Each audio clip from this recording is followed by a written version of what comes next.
ஓம் கணேசாய நமக. பணி வளர்ந்த வணக்கத்துடன் உங்கள் யோகா விஜய். கன்னி சுக்கிரன் காமத்தை பெருக்குமா இல்லை தாழ்த்துமா இல்லை நியூட்ரலில் போயிருமா அப்படிங்கிற ஒரு விஷயம்.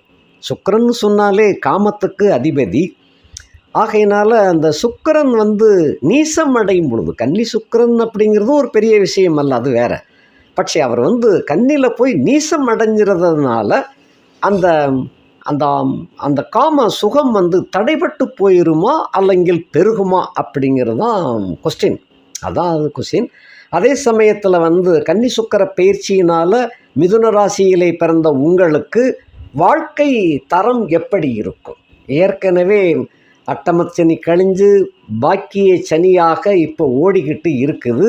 இது தசம சனியாக வரப்போகுது, இன்னும் வரல.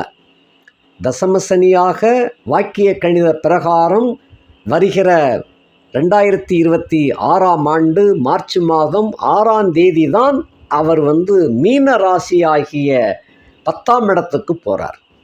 உங்கள் மிதுனத்திற்கு 10ஆம் வீடு மீனம்.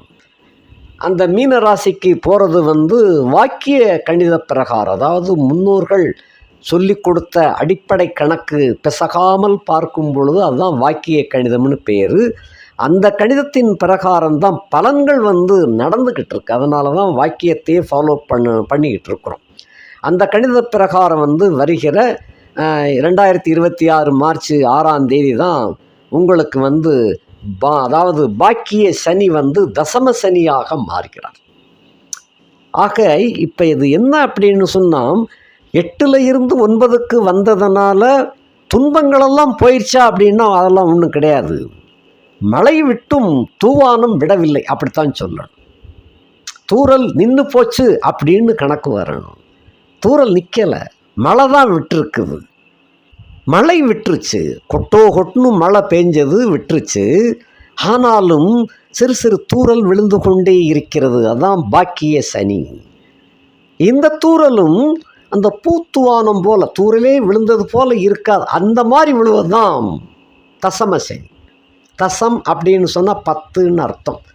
தசமி திதி 10ஆவது நாள் அப்படின்னு சொல்கிறோம் இல்லையா, அமாவாசை முடிஞ்சு 10ஆவது போல் தசமி அப்படின்னா 10. தசம அப்படிங்கிறது கேந்திர தசமம் அப்படிங்கிறதுல 10ஆம் இடத்துல அவர் சனி உட்காருவார். அது இதை விட சிறப்பாக இருக்கும். அந்த காலம் ரொம்ப நாள் கழிச்சு இல்லை, இந்த பக்கத்தில் வந்துக்கிட்டு இருக்குது. இது அக்டோபர் கழிய போகுது. நவம்பர், டிசம்பர், ஜனவரி, பிப்ரவரி அது முடிஞ்சிருச்சுன்னா மார்ச் 6ஆம் தேதி சனிப்பெயர்ச்சி ஆயிரும். அது கோவிலில் எல்லாமே கொண்டாடுவாங்க. அதுதான் உண்மையான சனிப்பெயர்ச்சி. ஆக அது வரைக்கும் நீங்கள் கொஞ்சம் காத்துக்கிட்டு இருக்கணும். இதுக்கு இடையில் உங்களுக்கு 5-12க்கு உடைய அந்த சுக்கிரன், அதாவது ஆதிபத்தியம்னு பார்த்தோம்னா பூர்வ புண்ணியாதிபதி, அதாவது முன் ஜென்மத்தில் செஞ்ச பாவ புண்ணியங்களை பார்க்கக்கூடிய வீடு. பேங்க் பேலன்ஸ் எப்படி இருக்குது, அதான் ரொம்ப கடலில் இருக்குதா அல்லங்கில் கிரெடிட் நிறையா இருக்குதா, டெபிட் நிறையா இருக்குதா அப்படின்னு பார்க்கக்கூடிய வீடு. அதான் 5ஆம் வீடு. உற்றார் உறவினர்களையும் அதை வச்சுத்தான் பார்க்கணும். அதே போல் உங்களுக்கு உண்டான அந்த பூர்வ புண்ணிய பலம் அது உங்களுக்கு கிட்டுமா கிட்டாதா, அதையும் அதை வச்சுத்தான் பார்க்கணும். மதியூகம், ராஜதந்திரம், உறவினர்களுடைய தொடர்பு, இவைகளெல்லாம் அந்த 5ஆம் இடத்தை வச்சு பார்க்கறது. இதெல்லாம் போக உங்கள் குலதெய்வம் உங்களுக்கு சப்போர்ட்டாக இருக்குதா இல்லை பேசாமல் இருந்துக்கிட்டு இருக்கிறார், குலதெய்வத்தை மறந்து விட்டீர்களா? நிறைய பேருக்கு இப்போ உள்ள சந்ததிகளை எடுத்துக்கிட்டோம்னா குலதெய்வம் எதுன்னே தெரியலை அப்படிங்கிறாங்க. தங்களுடைய குலதெய்வ வழிபாட்டாக இப்போ இடையில உள்ள பெரியவர்கள் மறந்து விட்டார்கள் அப்படின்னு அர்த்தம். அப்படி இருந்தாலும் குடும்பத்தில் எப்போது ஏதாவது ஒரு கோளாறு இருந்துக்கிட்டே இருக்கும். அந்த குலதெய்வம் அப்படிங்கிறது அதை தெரிஞ்சு அதுக்குரிய தரிசனம் வழிபாடு செய்ய செய்ய செய்ய குறைபாடுகள் மெல்ல மெல்ல விலகத் தொடங்கும். ஆக 5ஆம் வீடு சரியில்லாமல் இருக்குதுன்னா குலதெய்வத்து வழிபாடு மறைந்து விட்டது, இல்லை மறந்து விட்டது, அல்லங்கில் அதை சரியாக செய்யலைன்னு எடுத்துக்கிறோம். அது 5ஆம் இடத்தை பொறுத்து அதை பார்க்கணும். 12ஆம் வீடு என்பது அயன சயன போக பாக்கியம், உண்ண உடுக்க படுக்க தூங்க பெண்கள் சல்லாபங்கள். இதெல்லாம் 5ஆம் வீடு எவ்வளவு வலுவாக இருக்குதோ அதுக்கு தகுந்தவாறு நல்ல உணவு, நல்ல உடை, நல்ல தூக்கம், நல்ல போகம் இவைகள் கிடைக்கும். இப்படி கொடுக்கக்கூடிய அந்த சுக்கிரன் வந்து அவருக்குன்னு தனிப்பட்ட ஒரு காரகத்துவம் இருக்குது இல்லையா? ஒவ்வொரு கிரகத்துக்கும் உண்டான காரகத்துவம். பெண்கள் சுகபோகத்தை கொடுக்கக்கூடியவன் இந்த சுக்கிரன். அதுதான் மெயின் பாயிண்டாக தலைப்பில் கொடுத்துருக்குறோம். சுக்கிரனை வச்சுத்தான் காம சுகத்தை அடையக்கூடிய தன்மை. அவர் வலுவாக இருந்தாருன்னு சொன்னால், சில பேருடைய ஜாதகத்தை பார்த்தீங்கன்னா உச்சத்தில் இருக்கும். அப்போ பெண்கள் அவங்களுக்கு எப்படினாலும் கிடைச்சிருவாங்க. பெண் நட்புகள், பெரும்பாலும் பெண்கள் கூட்டத்துக்குள்ளே அவங்க வேலை செஞ்சுக்கிட்டு இருப்பாங்க. இதெல்லாம் மற்றவங்க பார்ப்பாங்க, அவனுக்கு ஒரு என்னமோ மச்சம் இருக்கியா, அவன் பெண்களுக்கு இடையிலேயே தான் அவனுக்கு எல்லாம் லைஃபே போய்கிட்டு இருக்கு, அழகழகான பெண்கள்லாம் கூடவே இருக்கிறாங்க ஐயா அப்படின்னு மற்றவங்க பொறாமைப்பட்டு பேசிக்கிட்டு இருப்பாங்க. இந்த மாதிரி சுக்கிரன் செய்யும் லீலைகள், சுக்கிரன் செய்யினுடைய அந்த தன்மை. அந்த ஜாதகத்தை எடுத்து பார்த்தோம்னா சுக்கிரன் உச்சத்தில் இருப்பார். உச்சம் என்பது மீன வீடு. பொதுவாகவே சுக்கிரன் ஒரு ஜாதக சக்கரத்தில் 4 மூலைகளில் ஏதாவது ஒரு மூலையில் இருந்தாலே அந்த ஜாதகன் காமம் அதிகமாக அந்த ஜாதகனுக்கு இருக்கும்னு அர்த்தம். அதில் கன்னியும் ஒரு கார்னர் தான், மிதுனம் ஒரு கார்னர், உங்கள் ராசியே ஒரு கார்னர் தான். அதுக்கடுத்து கன்னி ஒரு கார்னர், தனுசு ஒரு கார்னர், மீனம் ஒரு கார்னர். இப்போ மீனத்தை பொறுத்த மட்டும் அது ஒரு உச்சம் பெறுகின்றார். அதுக்கு நேர் 7ஆம் வீடு எப்பயுமே நீசமாயிரும். அப்போ உச்சம் பெற பிறந்த ஜாதகனுக்கு அந்த மாதிரி பெண்கள் அமைப்பு கிடைக்கும்னு சொன்னேன். அப்போ நீசம் பெற பிறந்த ஜாதகனுக்கு எப்படி இருக்கும்? அப்போ பெண்களை கிடைக்க மாட்டாங்களா? அடுத்த கேள்வி கேட்கணும் இல்லையா? சாமி, உச்சம் பெற பிறந்த ஜாதகனுக்கு அப்படி சொல்லிட்டீங்க, அப்போ சுக்கிரன் நீசத்தோடு பிறந்த ஜாதகனுக்கு அந்த பெண்கள் சுகபோகம் அமையாதா அப்படிங்கிற ஒரு கேள்வி. இது 7ஆம் இடத்தையும் கொண்டு இதை சொல்ல வேண்டும். 7ஆம் வீடு 4ஆம் வீட்டையும் கொண்டு தான் சொல்லணும். இன்னும் 4ஆம் இடத்துக்கு வீடு கொடுத்தவன், உங்களுடைய மிதுன ராசிக்கு 4ஆம் இடத்துக்கு வீடு கொடுத்தவன் அவனும் உங்கள் ராசிக்காரன் தான், ராசி தலைவர், ராசி நாயகன்.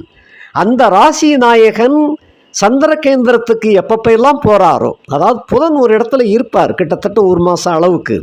பட்சே சந்திரன் 2.25 நாளுக்கு ஒருக்க ராசி மாறிக்கிட்டே போய்கிட்டு இருப்பார். அப்போ சந்திர கேந்திரத்தில் அந்த புதன் அடையும் பொழுது, அதாவது புதனுக்கு கேந்திரத்தில் அந்த சந்திரன் போகும் பொழுதெல்லாம் அந்த சுக்கிரனுக்கு நீச்சப்பங்கம் ஏற்பட்டுவிடும். அப்படி ஏற்படுகின்ற காலகட்டத்தில் நீசத்தில் இருந்தாலும் கூட அவ்வப்போது நீச்சப்பங்கம் ஏற்படும். அந்த காலகட்டத்தில் ஜாதகனுக்கு நல்ல வாய்ப்புகள், பெண்கள் சுகம், பெண்களுடைய தொடர்பு, அவர்களால் வருமானம், இவைகள்லாம் கிடைக்கும். இவைகளில் எல்லாத்தையும் கிரகங்களை ஆராய்ச்சி பண்ணி தான் பார்த்து சொல்லணும். நம்ம இப்போ சப்ஜெக்ட் காம சுகம் பெருகுமா, தடையாகுமா, இல்லை நியூட்ரலாக இருக்குமா, அதான் பார்க்குறோம். இப்போ புதன் வீடு கொடுத்த புதனை வச்சு தான் நம்ம முடிவு பண்ணணும். மொத்தத்தில் இதை வச்சு காம சுகமே கிடையாதியா, பெண்களை தொடர்பே வராதுன்னு சொல்ல முடியாது. கிடைக்கும். அந்த கிடைக்கின்ற சந்தர்ப்பத்தில் சில இடைஞ்சல்கள் ஏற்படும். அப்போ அந்த இடைஞ்சல் ஏற்படும் போது அந்த சுகம் தடைபடும், அந்த காமம் தடைபட்டு போய்விடும். நல்ல சந்தர்ப்பத்தில் பேசிக்கிட்டு இருக்கும்போது சில பேர் பார்க்குறாங்க இல்லையா, அழகான பெண் கூட பேசிக்கிட்டு இருப்பாங்க, நல்ல சந்தர்ப்பத்தில் நல்லா ஓடிக்கிட்டு இருக்கும்போது திடீர்னு ஃபோன் வரும், முக்கியமான ஃபோன் வரும், அதை ஃபோன் அட்டன் பண்ணித்தான் ஆக வேண்டியிருக்கும். அது இடைஞ்சல். அப்படிங்கிறது போல் வாழ்க்கையில் இந்த சுக்கிரன் நீசம் பெற்ற காரணத்தினால எப்போ உங்களுக்கு நல்ல சந்தர்ப்பம் அமைகின்றதோ அந்த கட்டத்தில் ஏதாவது குறுக்கீடுகள் தடை போட்டுவிடும். அதனாலே அந்த சுகம் தடையாகின்றது. இப்படித்தான் அதை கணக்கு வரும். இவைகளில் பிறவி ஜாதகத்தில் பேசிக்கில், அதாவது பிறவி ஜாதகம் தான் உங்களுடைய அடிப்படை கட்டம். அந்த கட்டத்தில் இந்த சுக்கிரன் நல்ல பலத்தோடு இருந்துச்சுன்னு சொன்னால், உச்சம் பெறாவிட்டாலும் ஓரளவு பலத்தோடு இருந்துச்சுன்னு சொன்னால் இந்த நீச்சத்தின் தன்மை எந்த பாதிப்பும் உண்டாக்காது. அப்படித்தான் கணக்கு வரும். இதிலும் கூட இவர் எப்போ பயிற்சியாகி எப்போ அதை விட்டு வெளியே வர்றாரு அப்படிங்கிறதையும் பார்க்கணும். ஒரு கிரகம் நீசமடைந்து நீசத்தை முடிந்து அடுத்த வீட்டுக்கு போகும்போது சமம், நட்பு, பகை இந்த மாதிரி தான் போகும். பகை இல்லைன்னு சொன்னால் சமம் நிலையில் இருக்கும், இல்லைன்னா நட்பு நிலையில் இருக்கும், இல்லை பகை நிலையில் போகும். ஆட்சி மூல திரிகோணமாக எந்த கிரகமும் போகாது. 9 கிரகங்களில் 8 கிரகங்களும் நீசமடைந்து முடிந்த உடனே அதுக்கு அடுத்த வீடு வந்து ஆட்சி மூல திரிகோணமாக எந்த வீடுமே வராது, சுக்கிரனை தவிர. சுக்கிரனுக்கு மட்டும்தான் நீசம் முடிந்த உடனே அடுத்த வீடு வந்து துலா வீடு, அவர் சொந்த வீடு, ஆட்சி மூல திரிகோண வீடு. ஆக இந்த நிலை கொண்ட ஒரு ஜாதக அமைப்பு அப்படின்னு பார்க்குறச்சே உங்களை பொறுத்தமட்டில் இந்த நீச்சமான சுக்கிரனால் வெகுவாக தடைப்படுத்த முடியாது. என்றாலும் இந்த லைஃப் வந்து இந்த 3/11/2025 வரை, அந்த 3/11 எப்போலேருந்து எப்போ வரைக்கும்னு பார்த்துருவோம். 9/10/2025 வியாழக்கிழமை இரவு 9:56 உத்திர நட்சத்திரம் 1ஆம் பாதத்தை முடிந்து விலகி 2ஆம் பாதம் உத்திர 2ஆம் பாதமாகிய கன்னிக்குள்ள பிரவேசிக்கிறார். தொடர்ந்து 11/10/2025 உத்திரம் 3, 15/10/2025 உத்திரம் 4, 18/10/2025 ஹஸ்தம் 1, 20/10/2025 ஹஸ்தம் 2, 23/10/2025 ஹஸ்தம் 3, 26/10/2025 ஹஸ்தம் 4. இதைத் தொடர்ந்து 29/10/2025 சித்திரை 1, 31/10/2025 சித்திரை 2, 3/11/2025 சித்திரை 3ஆம் பாதமாகிய துளாராசிக்கு அடி எடுத்து வச்சிருந்தாரு. அது ஆட்சி மூல திரிகோண வீடாக போயிடும். ஆக இப்போ இதுக்குள்ள ஒரு கட்டம் இருக்குது. அந்த காலகட்டம் என்ன அப்படின்னு சொன்னால் உங்களுக்கு எதிர்பாராத ஒரு யோகத்தை கொடுக்கக்கூடிய ஒரு கட்டம். அதுதான் 26/10/2025 ஹஸ்த நட்சத்திரம் 4ஆம் பாதத்தில் சுக்கிரன் பிரவேசிக்கும் பொழுது, அதாவது கன்னிராசிக்குள்ள தான் இருக்கிறாரு, நீசத்தில் தான் இருக்கிறாரு. அதிலே கன்னியில் வந்து ஹஸ்த 4ஆம் பாதத்துக்கு போகிறச்சே கடக நவாம்சைக்கு போயிடுவார். நவாம்சையில் வந்து கடக நவாம்சையாகல போய் இருப்பார். அங்கே ஏற்கனவே புனர்பூச நட்சத்திரம் 4ஆம் பாதத்தில் தான் அந்த குரு பகவான் வக்கர நிலையில் இருக்கிறாரு. ஆக அவரும் கடக நவாம்சைக்கு தான் இருக்கிறார். அவரோடு இவர் சேர்ந்துக்கிட்டதுனால இந்த காலகட்டம் 26/10/2025 முதல் 29/10/2025க்குள் இது வந்து முக்கியமான தருணம். உங்களுக்கு என்னென்ன தடைகள்லாம் ஏற்பட்டுச்சோ அந்த தடைகள் இந்த காலகட்டத்தில் விலகிவிடும். விலகி நீங்கள் எதிர்பாராத திருப்பமாக உங்களுக்கு நல்ல தொடர்புகள் ஏற்படும். நல்ல தாம்பத்திய சுகத்தை அனுபவிக்கக்கூடிய வகையிலே அருமையான காலகட்டமாக விளங்கும் இது. ஆக அந்த தடைகள், சுகத்திற்கு தடைகள் ஏற்பட்டாலும் இந்த இடத்தில் அந்த 2 பேரும் கடக நவாம்சையில் ஒன்று கூடுகின்ற காலகட்டத்தில் சுகபங்கம் ஏற்படுவது வந்து தடுக்கப்பட்டு, சுகபங்கத்துக்கு பங்கம் ஏற்படுவதனால் நீங்கள் பூரணமான சுகத்தை பெற முடியும். அப்போ பெண் நண்பர்கள் அந்த காலகட்டத்தில் உங்களுக்கு சுமூகமான போக்கில் வந்துடுவாங்க. அப்போ இடையில் ஏற்பட்ட தடைகள்லாம் அந்த காலகட்டத்தில் விலகிவிடும். அதுதான் கணக்கு. அப்போ குழந்தைகள் பொறுத்தமட்டில் கல்வி அப்படின்னு நினச்சோம் அப்படின்னு சொன்னோம்னா அந்த குழந்தைகளுக்கு வந்து கல்வி சிறப்பு வந்து நல்லாவே இருக்கும். ஆனாலும் இடையில் கொஞ்சம் மக்கர் பண்ணும். அது வந்து அந்த 29/10/2025க்கு பின் அந்த கல்வி நல்லா இருக்கும். அடுத்து கல்லூரியில் படிக்கின்றவர்களை பொறுத்த மட்டில் எல்லாம் படித்து எல்லாம் இருந்தாலும் கூட தேர்வு எழுதும்போது மறதி வந்துடும். சில பேர் வந்து இதுக்குன்னே மெனக்கெட்டு விழுந்து படித்து கடைசியில் தேர்வு எழுதக்கூடிய நேரத்தில் சோம்பலாயிரும், தூக்கம் வந்துடும், மறதி ஏற்பட்டுவிடும். இதுவும் ஆக ஆர்வக்கோளாறில் ஏற்படக்கூடிய ஒரு சிக்கல். அது வந்து ரொம்ப கவனமாக இருக்க வேண்டும். இந்த மாதிரி சுக்கிர நீசம் அடையும் பொழுது அந்த மாதிரி வரும், கவனமாக இருங்கள். அடுத்து அதாவது மனசை வந்து ஃப்ரீயாக வச்சுக்கிடணும். எப்பயுமே அதில் வந்து என்னத்தையாவது போட்டு அமைக்கிட்டே இருக்கக்கூடாது. பாடம் வந்துடும், இது இப்படி எழுதணும் அப்படி எழுதணும், ரொம்ப யோசிக்க ஒன்றுமே இல்லாமல் போயிடும் கடைசியில். ஆக ரொம்ப யோசிக்கக்கூடாது. ஓரளவு படித்தது மனப்பாடம் பண்ணிச்சுட்டு ஹாயாக இருக்கணும். அந்த மாதிரி வந்து என்ன தான் பரீட்சையில் வந்து எல்லாத்துலேயுமே பாஸ் பண்ண முடியும். அடுத்தபடியாக காதல் செய்ய வேண்டும் என்று காத்திருப்பவர்களுக்கு இது உகந்த சமயம் அல்ல. இந்த நேரத்தில் விட்டுருங்க. இப்போ நீங்கள் காதல் கணைகளை தொடுத்தீங்கன்னு சொன்னால் அது வந்து பதில் வந்து சரியாக வராது. பதில் சரியாக வராததோடு மட்டுமல்ல, எதிர்ப்பு தன்மையும் கடுமையாக ஏற்பட்டுவிடும். ஏன்னா சுக்கிரன் நீசம் அடைந்திருக்கிறார். உங்களுக்கு யோகாதிபதி சுக்கிரன், பஞ்சமாதிபதி சுக்கிரன். ஆகையினால ரொம்ப கேர்ஃபுல்லாக இருக்க வேண்டும். அடுத்தபடியாக இனிமேல் காதலிக்கணும் அப்படிங்கிறவங்களுக்கு இப்போ சொல்லிட்டேன். ஏற்கனவே காதலித்து ஓஞ்சு போயிருந்தீங்கன்னு சொன்னால், அதாவது பிரேக்கப் அல்லங்கில் பேக்கப் ஆகியிருந்தீங்கன்னு சொன்னால், உங்களை பொறுத்த மட்டும் இந்த கட்டத்தில் ஏற்கனவே தோல்வி அடைந்தவர்கள் இல்லையா, இந்த காலகட்டத்தில் அதாவது 26/10/2025 29/10/2025 வந்து நல்ல செய்தி கிடைக்கும். அந்த பிரேக்கப் ஆனது கண்டினியூஸுக்கு வந்துடும். டச்சிங் ஏற்படக்கூடிய வாய்ப்பாக அமைந்துவிடும். சில பேருக்கு உண்மையிலேயே காம சுகம் அதில் சிறப்பாகவும் கிடைத்துவிடும்.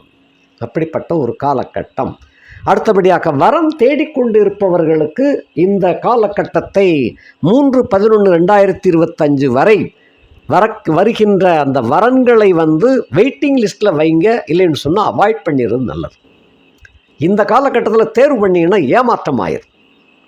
என்னமோ இருக்குன்னு நினச்சி தேர்வு பண்ணி கடைசியில் அது டுபாக்கூரா போயிடும். ஆகையினால இந்த காலகட்டத்தில் வரன் செலக்ட் பண்ணுவதை வந்து கொஞ்சம் நாளைக்கு நிப்பாட்டி வைங்க. அது குறிப்பாக நவம்பர் 3ஆம் தேதி முடிகிற வரைக்கும் நிப்பாட்டி வைங்க. அவர் சுக்கிரன் ஆட்சி மூலத்திரிகோணம் ஏறட்டும், நல்லபடியாக அமையும். அடுத்தபடியாக திருமண வாழ்க்கையில் உள்ளவர்களை பொறுத்த மட்டில் அந்த குடும்பஸ்தர்கள் அப்படின்னு சொல்லுவோம் இல்லையா, அக்கரகஸ்தன் என்று சொல்லக்கூடிய குடும்பஸ்தர்களுக்கு வந்து இவங்களுடைய கணக்கில் வந்து அந்த பூர்வ புண்ணிய சொத்து பத்துக்களில் வந்து இப்போ வந்து ஏதாவது முறையிடணும் இல்லை ஒரு மனு கொடுக்கணும்னு சொன்னால் இப்போ கொடுக்காதங்க, அது சரியாக வராது. அதே போல் பிள்ளை பேருக்காக முயற்சி செய்து கொண்டு இருக்கக்கூடியவர்களுக்கு இது உகந்த காலம் அல்ல, அந்த இடத்தையும் விட்டுருங்க. தொழில் வியாபார தன்மையில் வந்து கொஞ்சம் அலைச்சல் திருச்சல் அதிகமாகத்தான் கொடுத்து உங்களுக்கு வரவுகளை கொடுக்கும். அதே சமயத்தில் தாம்பத்திய சுகத்தை பொறுத்த மட்டும் கொஞ்சம் மைனஸ் பாயிண்ட் தான். அது சரியாக அது 3/11 பிறகு தான் அதெல்லாம் உங்களுக்கு யோகமாக சித்திக்கும். அதே போல் கணவன் மனைவிக்குள்ளே வந்து இதெல்லாம் நல்லபடியாக பேசி ஒரு சுமூகமாக போய்கிட்டு இருக்கணும். அதை விட்டுட்டு வந்து கோபதாபங்களில் போய் இறங்கிடக்கூடாது. இதை கொஞ்சம் கவனமாக வைத்து கொள்ள வேண்டும். இதெல்லாம் ஒரு கட்டத்தில் அவ்வளவுதான். அதுக்கடுத்து சுக்கிரன் ஆட்சி மூல திரியோணம் ஏறும்போது உங்களுக்கு ராஜயோகம் சொர்க்கமே கிடைக்கும். அந்த மாதிரி இருக்குது. அடுத்தபடியாக வயது முதிர்ந்தவர்களை பொறுத்த மட்டும் உங்களுடைய பேரப்பிள்ளைகள் இந்த மாதிரி சம்பந்தப்பட்ட வகையில் வந்து சில மனஸ்தாபங்கள் ஏற்படக்கூடியதாக இது இருக்குது. ஆகையினாலே ரொம்ப வாயை கொடுத்துக்கிட வேண்டாம். ஆலோசனை கேட்டால் மட்டும் சொல்லுங்கள், மற்றபடி ஒன்றும் கேட்க வேண்டாம். ஆரோக்கியத்தை பொறுத்த மட்டும் உங்களுக்கு பரவாயில்லாமல் இருக்குது. இது இந்த நீச சுக்கிரனால உங்களுக்கு எந்த பாதிப்பும் வராது. ஆயுள் கெடுதலும் எதுவும் கிடையாது. பயப்படாமல் தைரியமாக இருக்கலாம். அதை பிரத்தியாருக்கு பேரப்பிள்ளைகளுக்கு மட்டும் இல்லை, அக்கம் பக்கத்தில் யாருக்கும் ஒரு யோசனை சொல்லணும்னா கூட இந்த காலத்தில் வந்து பெரியவங்க சொல்லக்கூடிய யோசனை வந்து யாரும் கேட்குறாப்பில் இல்லை. ஆகையினால நீங்களாக வாலண்டியராக நீங்கள் போய் யார்ட்டையும் ஒரு உபதேசம் பண்ண வேண்டாம். கேட்டால் சொல்லுங்கள், இல்லைன்னா விட்டுருங்க. அந்த மாதிரி போய்க்கிறது. அதே போல் பெண்களை பொறுத்த மட்டும் இந்த கன்னி சுக்கிரன் அப்படிங்கிறது வந்து பெண்களை பொறுத்த மட்டும் ஆன்ம பலம் குறைந்து காணப்படும். இதுதான் முக்கியமான செய்தி. ஆக பெண்கள் நிலைப்பாட்டு வந்து அதுலேயும் குறிப்பாக இளம் பெண்கள், அழகான பெண்கள் அப்படின்னு எடுத்துக்கிட்டோம்னா கன்னி சுக்கிரன் என்பவர் வந்து நீசமடைகின்ற காரணத்தினாலையும் உங்களுக்கு அயனசயன போகாதிபதி பஞ்சமாதிபதி என்ற காரணத்தினால அவர் நீசமடைகின்ற காரணத்தினால உங்களுடைய ஆன்ம பலம் வந்து பலவீனமாக இருக்கும். இந்த காலகட்டத்தில் எந்த ஒரு நிலைப்பாட்டையும் நீங்கள் ஒரு தீர்மானத்துக்கு வர வேண்டாம். பொதுவாக எல்லார்ட்டையும் எச்சரிக்கையாக இருங்கள். போக்குவரத்திலும் சரி, அக்கம் பக்கத்தில் அலுவலகத்தில் சக ஊழியர்கள், அது ஆண் நண்பர்கள் இருப்பாங்க இல்லையா, அந்த ஊழியர்கள்ட்டையும் சரி. அதே போல் ஜஸ்ட்டு ஃப்ரெண்டு அப்படின்னு சில பேர் கிடைப்பாங்க. ஏதோ ஒரு கடைக்கு போகிறீங்க, சாப்பிட்றீங்க, பக்கத்து டேபிளில் சாப்பிட்டுக்கிட்டு இருப்பாங்க. ஏதாவது தற்செயலாக ஒரு பேச்சு கொடுக்க வேண்டியிருக்கும். அந்த பேச்சில் வந்து ஃப்ரெண்ட்ஷிப்பு கிடச்சிரும். என்றாலும் கூட அந்த ஃப்ரெண்ட்ஷிப்பை நம்ப வேண்டாம். ரொம்ப கவனமாக இருக்க வேண்டும். எதுவரை 3/11/2025 வரைக்கும் கவனமாக இருக்கணும். அதுக்கப்புறம் வந்து உங்களுக்கு ராஜயோகம். ஆகையினால் இந்த காலகட்டம் வரைக்கும் கவனமாக இருங்கள். வயது முதிர்ந்தவர்கள் பெண்கள் அப்படிங்கிற பொறுத்த மட்டில் வந்து உங்களுடைய நடவடிக்கைகளில் அந்த எங்கேயும் வெளியூர் பயணங்கள் அப்படிங்கிறத கொஞ்சம் ஒத்தி வைங்க. இந்த பருவத்தில் வந்து தவிர்க்க முடியாத ஒரு பயணம் அப்படின்னு சொன்னீங்கன்னா தக்க துணையோடு போயிட்டு வாங்க. அல்லாத பட்சத்தில் அந்த போக்குவரத்தை வந்து தற்காலிகமாக தவிர்த்து நவம்பர் 3ஆம் தேதிக்கு பிறகு அந்த பயணத்தை மேற்கொள்வது நல்லது. ஆக இந்த மிதுன ராசியை பொறுத்தமட்டில் ஆக்க பொறுத்தவர்கள் ஆற பொறுக்க வேண்டும், அந்த கணக்கில் ஓடுது. ஆகையினால் அந்த குறிப்பிட்ட கட்டம் 26/10/2025 அதே 29/10/2025 வரை ஒரு நல்ல திருப்பம் உண்டு. அது உங்களுக்கு வாழ்க்கை சுவைக்கும், இன்பமாக இருக்கும். நன்றி, வணக்கம்.